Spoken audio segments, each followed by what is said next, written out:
The MAGA movement is fundamentally built on hypocrisy. It's the type of hypocrisy that allows them to claim so shamelessly that they are pro-life, while cutting Medicaid for millions of Americans, an action that will cost tens of thousands of lives every single year. And it's also the same hypocrisy that shamelessly lets them claim that we back the blue, even though who they really back is the 1,500 cop-beating insurrectionists that Donald Trump pardoned. And it is that very lie that MAGA Senator Bernie Moreno got caught in, shut up, and shredded for by Chris Murphy on the Senate floor to his face. And I cannot wait to show you that clip. But before we do, if I could quickly ask you to leave a like on this video. And if you haven't already and you enjoy our channel, to hit that subscribe button. It goes a long way. It really does mean a lot to me. And before we get into that clip, it actually was spurred on by something Jamie Raskin said today on the House floor that I want to take a look at right here. This plaque honors the extraordinary individuals who bravely protected and defended this symbol of democracy on January 6, 2021. Their heroism will never be forgotten. Well, alas, Mr. Speaker, their heroism seems already to have been forgotten by some of our colleagues. The plaque exists. We've got the plaque. It's been produced. And yet the Speaker of the House refuses to put the plaque up. President Trump wants a fund for January 6th. That's good, right? No, he wants a fund for the rioters' families. He wants a fund for the insurrectionists that he pardoned, not for the police officers. Will my colleagues say anything about that? At the very least, let's put up the plaque to honor these officers. Not a single member of the majority has given us one reason why this plaque, which is completed, has not been hung in the Capitol of the United States. Why not? And if you don't respect the law enforcement officers and the police who fought tooth and nail for us that day, at least respect the rule of law. They're supposed to be up 2 years ago. Donald Trump is giving payouts to people who violated the halls of our Congress, who engaged in insurrection on his behalf. He's giving payouts to them, not just pardons. He's celebrating them. He's meeting with leaders of the Proud Boys, the Oath Keepers. They're buddies now. But a plaque honoring those who defended the lives of many people who are still in Congress, we can't do that. Can't put up a plaque. Mike Johnson was there that day. His life was potentially saved by those brave men and women defending our Capitol. Can't even put up a plaque. It is disgusting. And it is even more disgusting when we see what Bernie Moreno had to say. And oh boy, did Chris Murphy shut him down for his pretend pledge to care about police officers. We agree that we should defend law enforcement. Let's do it now.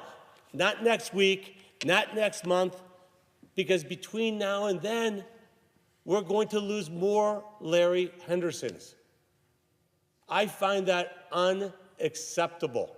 I would imagine to my colleague, what the families tomorrow of the 234 slain officers, what they would feel like for them to come to the U.S. Capitol and say, look, in this time of Democrats versus Republicans where they can't agree on anything seemingly, they came together to say, today, we will never allow another federal police officer to be harmed in the line of duty. Mr. President, you're right. The senator from Ohio was not here on January 6th, and your political affiliation mattered that day.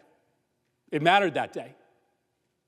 Those rioters were here to harm not allies of President Trump, but opponents of President Trump. They had a gallows outside with Mike Pence's name on it.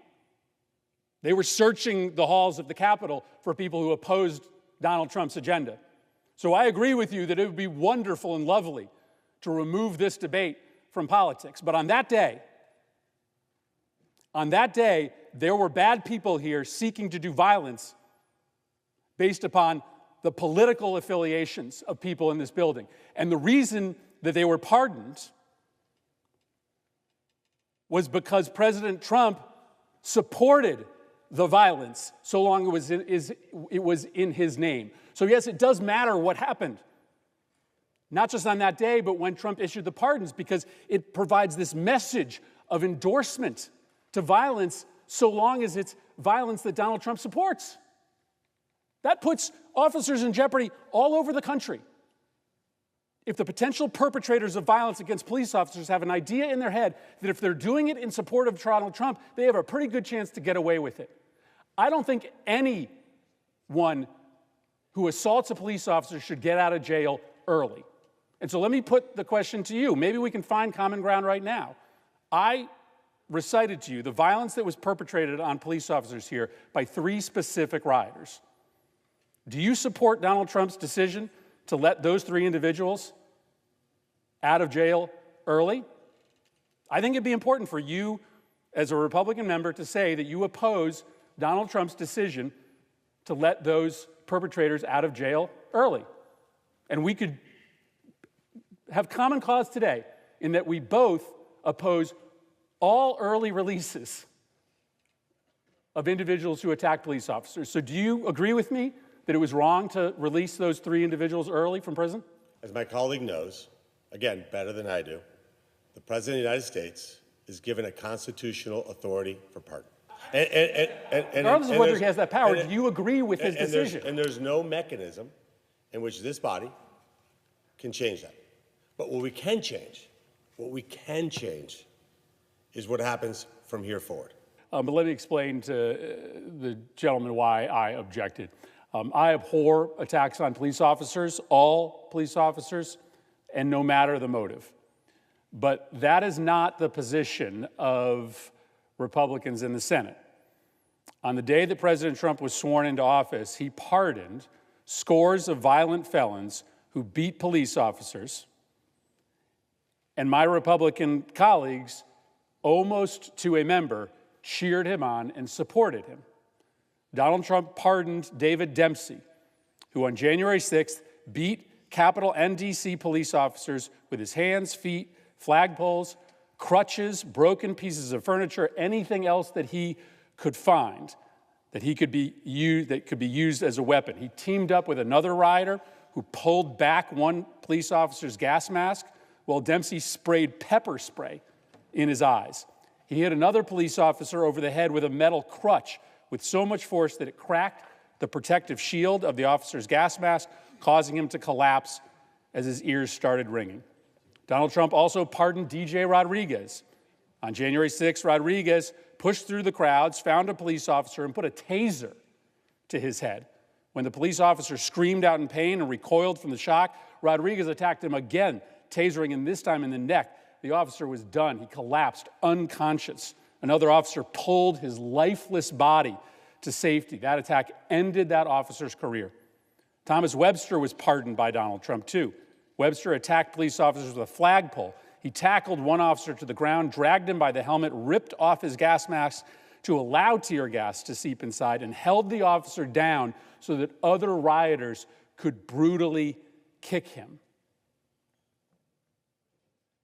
I oppose all violence against all police officers.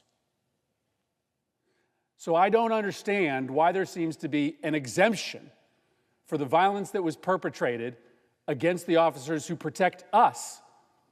Your bill proposes a new mandatory minimum for assaults against police officers that you are not applying to the officers who beat the people who protect us. They were let out of jail free. DJ Rodriguez, David Dempsey, Thomas Webster. Republicans cheered as they were let out of jail before their sentence was completed. And so if we're serious about protecting police officers, then we need to protect all police officers. If police officers are protecting Democrats, because that's who those rioters were here to kill or here to hurt, then those assaults should matter. If Donald Trump says the assault is okay, that shouldn't matter. Yes, I have stood by the side of the families of slain or injured police officers. But think about the families of those officers who were brutally beaten here at the Capitol. Think about the officer who was dragged unconscious from the site.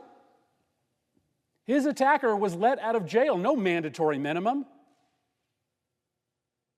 Politics shouldn't have anything to do with our collective decision to stand up against attacks on police officers.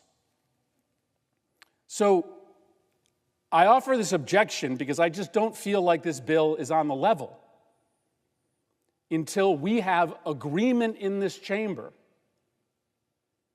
that President Trump doesn't get to decide which attacks on police officers we care about and which ones we don't. We shouldn't pass this bill until Republicans make it clear that they oppose all attacks on police, no exceptions, no exemptions.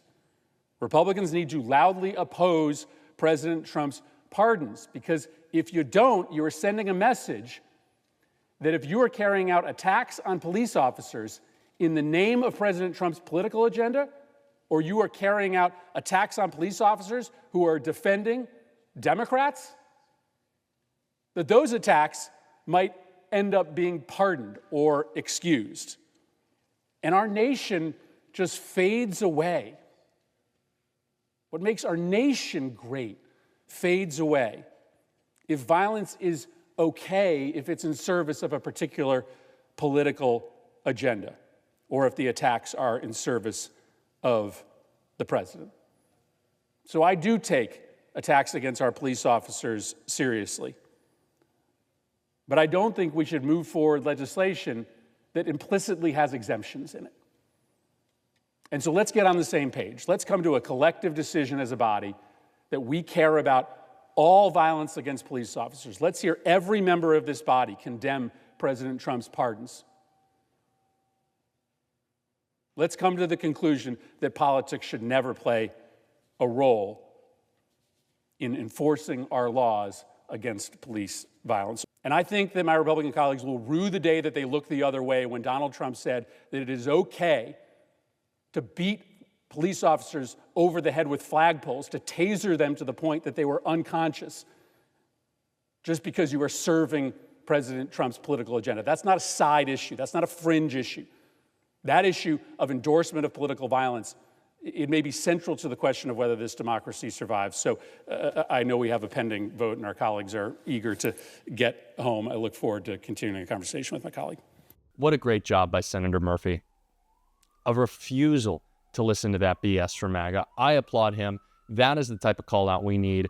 And that is the type of call out we're going to be talking about on this show every single day. And if you want to support that, as always, leave a like on this video. You can hit that subscribe button and you can drop a blue heart in the comments. And until next time, I'll see you soon.